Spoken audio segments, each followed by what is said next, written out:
Alright, bang, kid returned. This time he's got some big boys on the screen, right? Alright, bang, we're back here with the top 25 UFC middleweights, in my opinion. If you've not seen the previous parts, basically I'm ranking these guys on things like career trajectory, who I think would win in a fight right now, just kind of stuff like that, all around skill level. You'll see as we get into it. Let's get right in. At number 25, we have Chris Curtis. Alright, Chris Curtis, he's solid. He's pretty well-rounded. He's pretty decent everywhere. He's mainly a striker, but the problem with Chris Curtis, he's kind of just, he's not really elite in anything, right? Like he's okay everywhere, but he's not a great striker. He's not a great grappler. He's not great here or anywhere really. Had a good fight against Roman Kopylov. Ended up getting stopped. Ended up getting stopped at like the last second of the fight with a head kick. I had Kopylov winning every round in that fight. I can't remember. Chris Curtis might have picked up the second, actually. I can't remember. But anyways, yeah, Chris Curtis, he's solid. He can win some more fights here. He's gonna be solid. He could be a gatekeeper of some sort in the division. But yeah. Anyways, now moving on to number 24, we have Shara Magomedov. Kind of got fraud checked a little bit in his last fight and lost his ranking against Michael Venom Page. But if you watched my video yesterday, you would hear that I think that there is nobody that beats Michael Venom Page on the feet around this weight class. So in 170, 185, or 155, I don't think anybody beats MVP on the feet.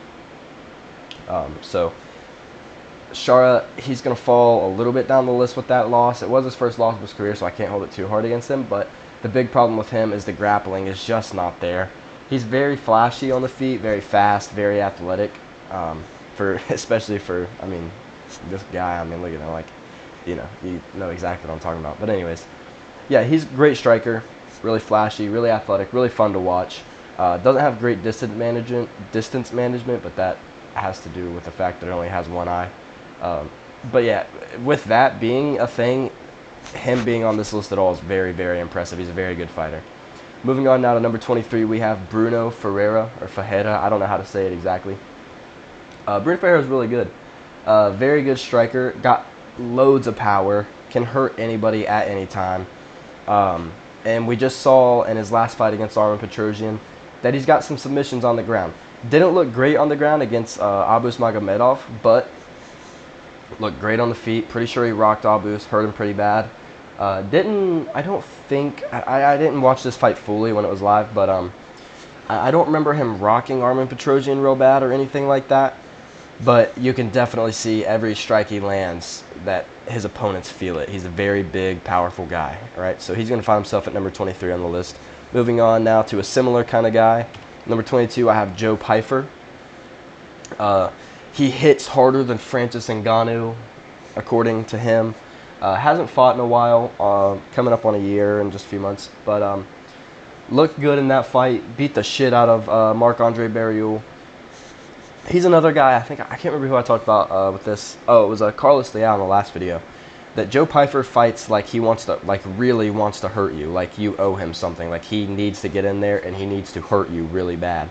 He's kind of got that mean mug, like you see in the picture. He's got that little mean face. He fights like you attacked his family. Anthony Smith style, right?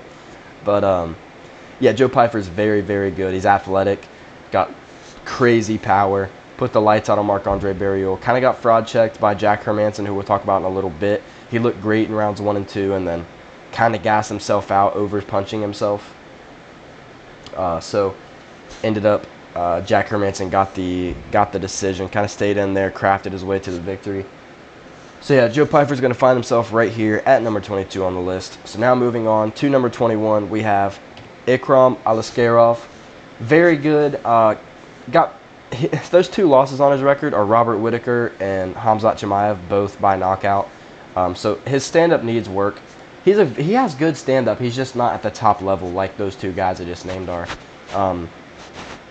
Very, very elite grappling. I believe he's got a few KOs in the UFC. I think he knocked out Phil Hawes, and I can't remember aside from that. But yeah, he's very, very good, very talented. He would have been a pretty tough matchup for Whittaker, especially seeing what Khamzat did to him. Had Ikram gone out and shot, I think he could have got Whittaker to the ground and done some work down there. I do think that ultimately he was going to get knocked out on the feet either way, though. So now moving on to number 20. The guy, I mean, I don't know how to explain him, to be honest. We got Marvin Vettori. What do you say about Marvin Vettori, right? I mean, he's not good anywhere, but he's not like great anywhere, but he's kind of good everywhere. He has an elite chin.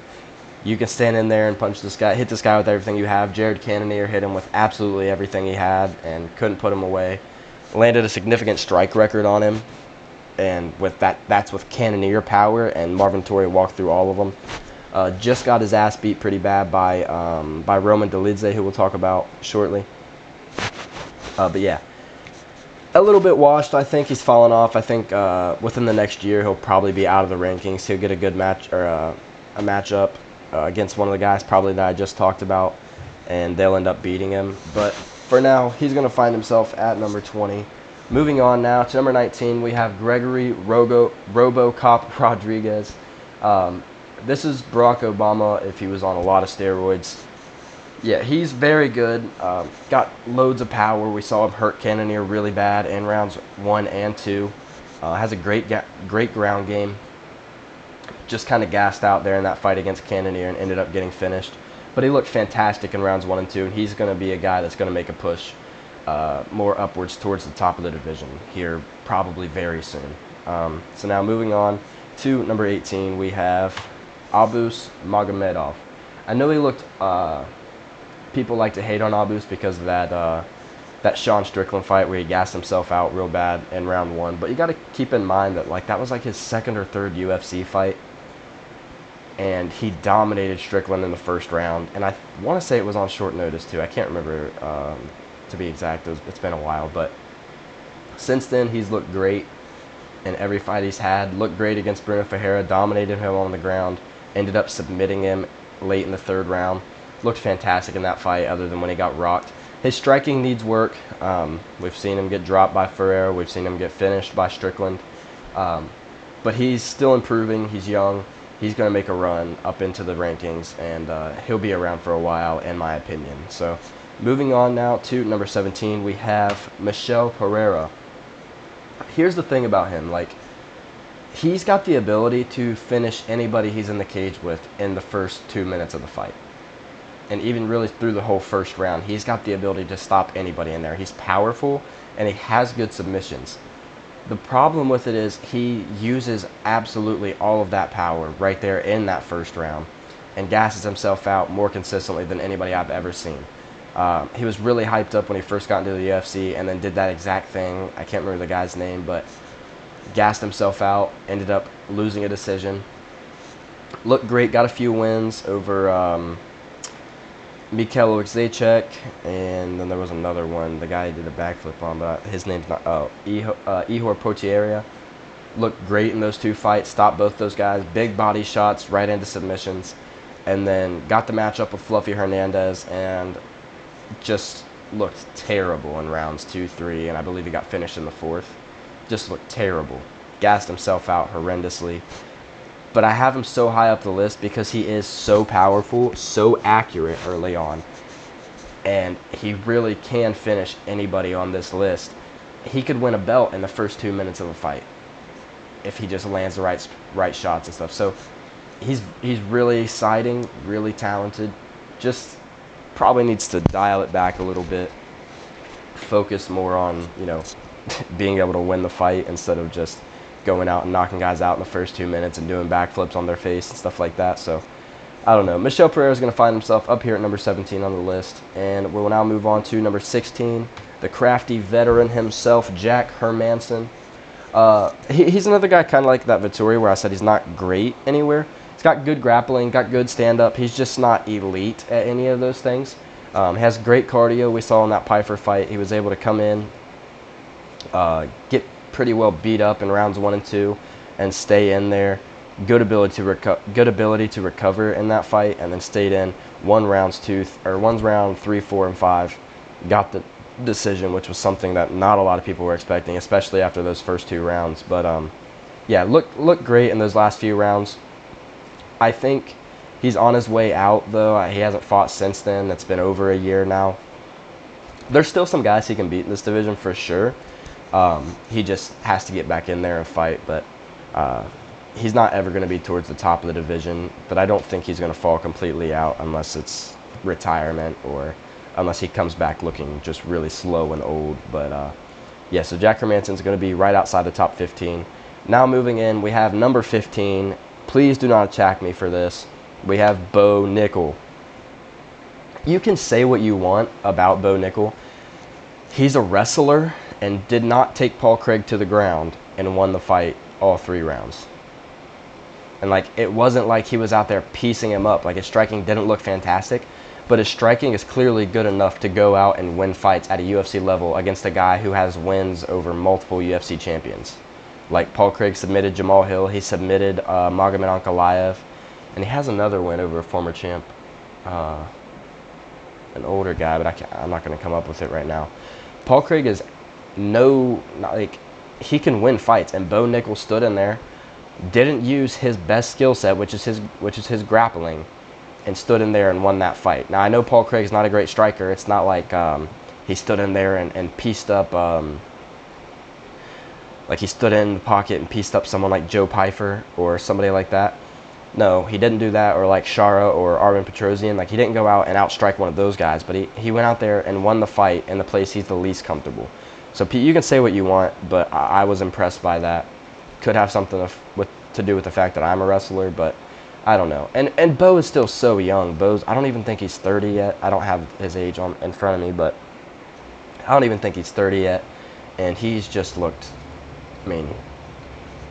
dominant, really. He won all 3 rounds against Paul Craig, won every round against Cody Brundage, and then finished him. Knocked out, what was his name? Val Woodburn in like 30 seconds, which I know Val Woodburn is not good at all, and then got cut from the sport, but that put on display that Bo Nickal has some power to him. So yeah, Bo Nickal's going to find himself right here inside the top 15. Moving on now to number 14, we have Roman Kopylov. Kopylov's looked really, really good in his last few fights. Did have that loss to Fluffy Hernandez, but you'll see what I think about him shortly. Fluffy Hernandez is very good, so I can't hold that against Roman Kopylov too much. He looked good in the first round, just ended up getting gassed out by that Fluffy pressure, which is kind of just something that everybody goes through when you fight Fluffy Hernandez. Had that really clean head kick knockout, I believe, against Uros Medic. And then another finish just recently against Chris Curtis. Yeah, Roman Kopylov is very good. He's really young, he's really fast, and he's really accurate with his strikes. Does a good job of throwing his kicks up, down, middle, throws them high, low, throws them to the body. Does a real good job mixing it up. And he's very, very fast. That's the thing with him, is like, his speed is absolutely off the charts. That head kick that I was just talking about a minute ago against, I believe it was Uros Medic. I'm not 100% sure on that. But like, it was one of the fastest high kicks I've ever seen. Like, that thing snapped right up there and put his lights right out. So for those reasons, Roman Kopylov is going to find himself at number 14. And I will move on to number 13 on the list. I have Paulo Costa. Paulo Costa's lost his last 2 since that Rockhold victory. He didn't look very good against Luke Rockhold, but he got the win. And then rocked Robert Whittaker in round 1, and then went on to lose the next 2 rounds. But it was competitive. He looked very competitive there against Rob, and then the same thing against Strickland. He definitely lost the fight. It was clearly a victory for Strickland, but it was very competitive. Paulo Costa really impressed me. I think Paulo needs to use his grappling more. I mean, he's a Brazilian Jiu-Jitsu black belt and just decides he wants to strike, which I understand, but he's not that big, powerful guy we thought he was on the way up when he was still undefeated, making his run towards the title. This guy's going to be the guy to stop Izzy. No, he's not that guy. He does have good striking, but I think if he could get fights to the ground and show off his grappling, especially in this division, that he would have a lot of success doing that. But he doesn't, so he finds himself right here at number 13. Moving on to number 12, we have Roman Dolidze. Just came off of a pretty nice win over Marvin Vettori. Neither of those guys looked good in that fight, to be completely honest. Romandolidze did look good in his win over Anthony Smith, and did definitely look really good in his win over Kevin Holland, which ended up being an injury, but Kevin Holland, I believe, broke his ribs. But he looked good in that fight, got Kevin Holland straight to the ground, and was controlling him very well down there, which is something not a lot of guys do, except for the guy we're going to talk about next, but we'll get there in a second. Yeah, Romandolidze is very good. Got good striking, and he's big and strong, has a good grappling game, got good control. So yeah, he can definitely continue to make a run up the division.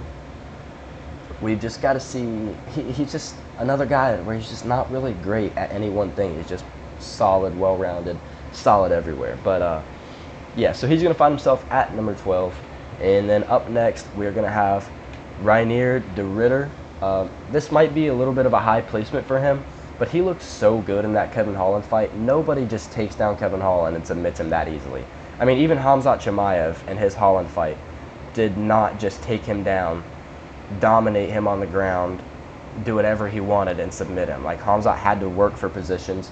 Holland was out there scrambling, and Khamzat was still able to control him through those scrambles, and then it ultimately did end up getting the finish, but he did not just take him down and control him the way that RDR did. RDR looked absolutely fantastic in that fight. I was unbelievably impressed. Now, he looks pretty goofy on the feet. Looked goofy against Holland. Looked goofy in there against Gerald Meerschaert. But you can't tell me, like you can't look at me and say, oh, he looked goofy on the feet against GM3, so he's not good. Like, he submitted GM3, who was, like, I believe has the most submissions in middleweight history. Like, he went in and submitted GM3. Think about that for a second. That's unbelievably impressive. Submitting GM3. Then going in, absolutely manhandling Kevin Holland. RDR is very good. He's got a fight coming up against Bo Nickel, and I think it's going to be similar to that Paul Craig fight for Bo Nickel. If he wants to take it to the ground, I think there's a good chance he may get submitted. I don't think RDR I don't think he'll be able to take Bo Nickel down. And then, so I think it's going to turn into just a stand-up fight, and to be honest, I have no idea who's going to win up there. But yeah. I think it'll be a relatively interesting fight, maybe not like a barn burner to be exact, but it will be interesting, right? So, all right, moving on into the top 10, we have Brendan Allen, another guy who's got very good grappling, coming off the loss to Fluffy Hernandez, where he won round 1 and then kind of got pressured in rounds 2 and 3 and ended up losing. Also had a really close fight against Nasser Diamavov, who we'll talk about in a little bit as well. Before that, he had a few wins in a row. I can't remember. I know he beat Chris Curtis.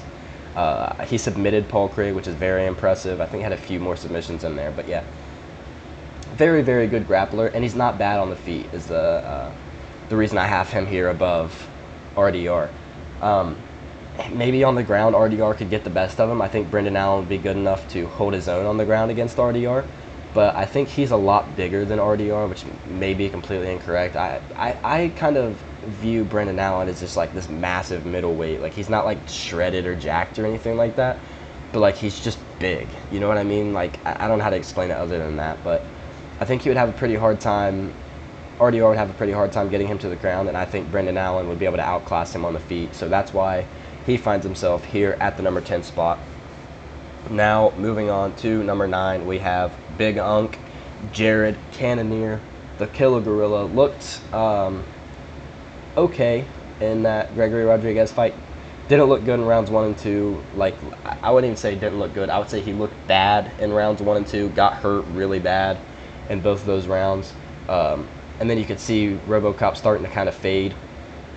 And Cannonier stood in there, took his best shots, started landing back.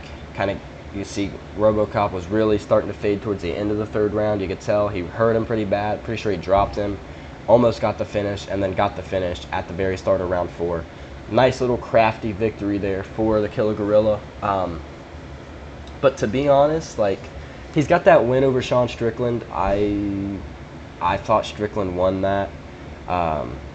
He's got that knockout loss to Nasruddin Imavov, where he was losing the fight. Jared Cannonier is definitely on his way out, unfortunately. I thought, had he been stopped in one of those first 2 rounds against RoboCop, that he probably would have retired. But yeah, got pretty well beat up by by Kyle Bahalia, who we'll talk about in a little bit as well. And then obviously the Izzy fight, and then he beat Strickland. Had that crazy win over Marvin Vettori where we thought like Jared Cannonier is about to make another title run. Like we were really thinking like this is a leveled up elite Jared Cannonier who's going to push back towards the title. Then he had that loss to Imavov, the loss to Bahalia, and then just came back and got the nice comeback victory against RoboCop. So he's going to find himself here at number 9, but unfortunately I think in a year's time he will be probably out of the top 15 kind of range. Just Father Time's undefeated, and that will be no different here with Jared Cannonier. So now moving on to number 8, we have Robert Whittaker. This is how you know that this division is just evolving, and it's so exciting. Middleweight's one of my favorite divisions right now because Robert Whittaker is absolutely elite. But had that loss to the champion Dricus du Plessis, and then got the win over Ikram Aliskerov, got the win over Paulo Costa, where he just didn't look great in those fights. He's just a little chinny. That's kind of his problem. And then obviously lost to Hamzat. Everybody's going to lose to Hamzat. Spoiler alert. I don't think anybody beats Hamzat. His grappling is just unbelievable. It's on a level that we have never seen in the UFC from anybody. So Robert Whittaker is going to find himself here at number 8, and I think it's not like a testament to like he's getting old or anything like that. I think it's just the new generation of fighters have broken through in middleweight, like how in lightweight that new generation kind of hasn't broken through other than like Arman Sarukian. But then at like welterweight and middleweight they have broken through with guys like at welterweight with guys like JDM, Sean Brady, Shavkat, Ian Gary, Joaquin Buckley. Those kind of guys have broken through, and the same thing at middleweight with the guys that we'll talk about here shortly. But yeah, so Robert Whittaker is going to find himself at number 8 on the list. Moving on to number 7, we have Israel, the last style bender, Adesanya. I don't want to hear about how you're going to miss the Izzy title reign. No, the fuck you're not. No, you're not going to fucking miss that bullshit title reign of fucking split decisions and fucking jab point fest. Nobody gives a fuck, okay? Nobody cares about the dog bender. I don't care what you say. I don't believe you if you say you're an Izzy fan. I simply don't believe you. Either that or you're actually just a fag. That's literally all I can say. I was so happy when he lost to Dricus du Plessis. I literally jumped in the air celebrating. I didn't get to watch the Imavov fight as I was coaching a wrestling tournament, but when I saw the results, I was incredibly happy. I'm just not a big Israel fan. I think he's incredibly boring. That's really all there is to it. He is a good striker. I'm not gonna like sit here and just hate on him. He is an unbelievable striker. Has great range, great jab, great low kicks. He's really fast on the feet. Is what his biggest thing is. He has great distance management, and he's really, really fast on the feet. He's just past his prime. We've seen the best of Stylebender. Fortunately, he's on his way out. I think he can get a few more matchups that he can win in this division. But there's also, I think now, 6 guys ahead of him that I think beat him pretty decisively. So now moving on to number 6, we have Fluffy Hernandez. This guy, if you just look at this guy, you would be like, yeah, he's like probably like a top 20 kind of guy. No, Fluffy Hernandez is on a different level. This guy's grappling is unbelievable. His cardio is unbelievable. His pace is unbelievable. His pressure, unbelievable. He's gassed out like each of the last 3 opponents that he's had in the last 2 years. That Michel Pereira fight, he gassed him out and finished him with mean ground and pound. This Brendan Allen fight he just had, gassed Brendan Allen out grappled him for rounds 2 and 3. And before that, the Kopylov fight, lost round 1, came back, submits him in round 2 with just so much pace and so much pressure. It's just hard to be in there with Fluffy Hernandez and come out with a victory, or at least be able to walk out of the octagon like feeling fresh. Like this guy's going to take it to you, and he's going to go in and try to beat you up for 5 rounds. He's going to get a hold of you, put you on the ground, and he's going to beat you up down there. He's going to make you work. If you go 25 minutes with this guy, you may pass out from exhaustion. That's the kind of pace this guy sets in a fight. So yeah, he's going to find himself at number 6. I'm a big Fluffy fan. I think there's a few more matchups above him that he might be able to win. But I don't know. I don't know if I see him making an actual full title run, especially with the guy at the top of this list. Really probably 3 guys at the top of this list. I don't think he can beat them, but he's going to find himself at number 6. And now moving into the top 5, we have Caio Borralho. This guy's elite, absolutely elite. Fantastic striking and great grappling. People don't understand like Caio Borralho is a grappler. Like he's a grappler first. He stands in most of his fights because he can, right? But when he runs into somebody that's going to put some pressure on him, I think he'll be able to take him to the ground. Someone like a Strickland, who we'll talk about in a minute. I think he could go out and get that victory over Strickland. But yeah, so he's going to find himself at number 5. I think he beats everybody behind him. He's big, he's powerful, he's really strong, can get you to the ground. Looked great in that Cannonier fight, looked great, knocked out Paul Craig viciously, put his lights completely out. But he looked great against Cannonier, almost got the finish in the 5th round. I thought it definitely could have been stopped, and I think had he not gone for ground and pound, I think had he just dropped him and walked away, the way Cannonier went down, I think the ref would have stepped in and stopped it. But either way, got like I want to say it was like a 50-44 scorecard maybe.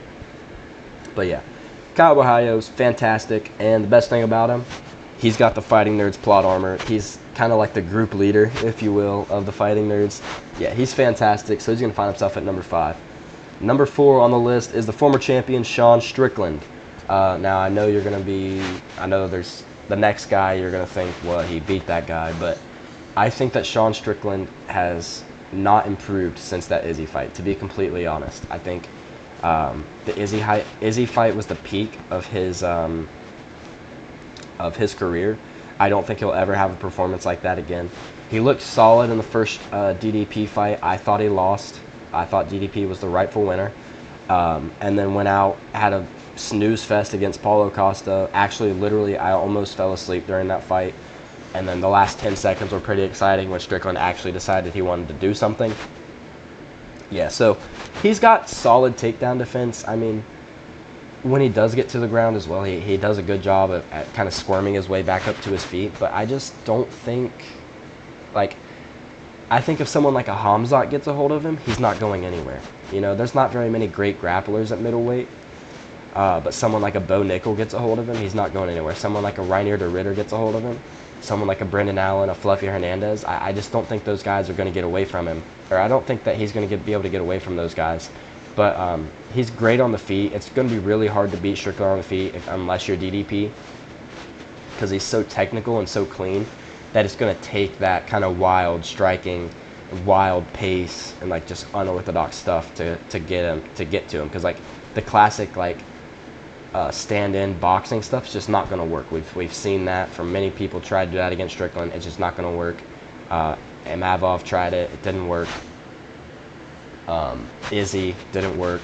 You know, like those kind of guys, it's not going to work. But when you go out and throw those unorthodox, that weird stuff that DDP throws, then you'll be able to get through his defense. But so yeah, he's going to find himself at number 4.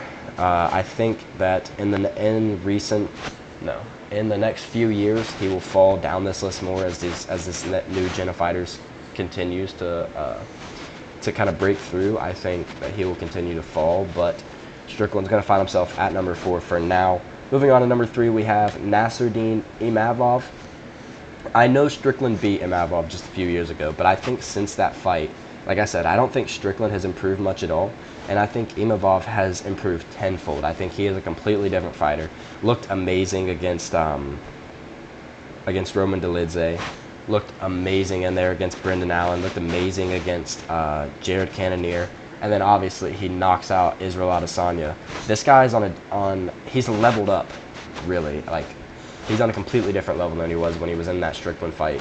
And I think he's made the improvements to where now he probably could beat a guy like Strickland. I'm not saying it's going to be easy. I'm not saying he's going to go in there and just beat him up and finish him. But I do think that he has the speed, the power, and the technical ability to go in there and beat a Strickland nowadays. So he's going to find himself at number 3, Nasruddin Imavov. Moving on to number 2, we have the current champion, Dricus du Plessis. Dricus is a very good fighter. I just think the next guy is he doesn't lose to anybody, basically. So Dricus going to be hard to beat. It's not going to be an easy fight in his next one, but I do think, unfortunately, he will lose the belt. I'm a big fan of DDP. I was rooting for him in both Strickland fights. Rooted for him against Izzy, obviously.